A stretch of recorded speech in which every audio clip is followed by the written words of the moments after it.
అగ్గి వర్షముతోని విషపు గాలులతోని దుష్టులెంతో మంది రాలిపోతారయ్యా. మూసీ నది పొంగి ఈ నగరమంతా మునిగిపోయి మళ్ళా నిర్మింపబడుతుంది.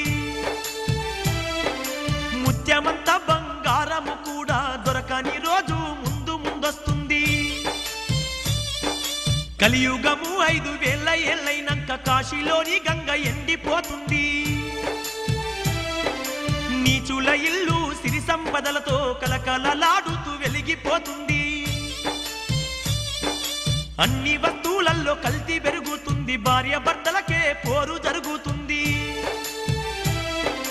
కొడుకులు తల్లుల్ని కోడళ్ళు అత్తల్ని కొట్టేటి చంపేటి రోజైతే వస్తుంది. ఈ జగమంతా ముందు ముందు అనాథ పిల్లలతో నిండిపోతుంది.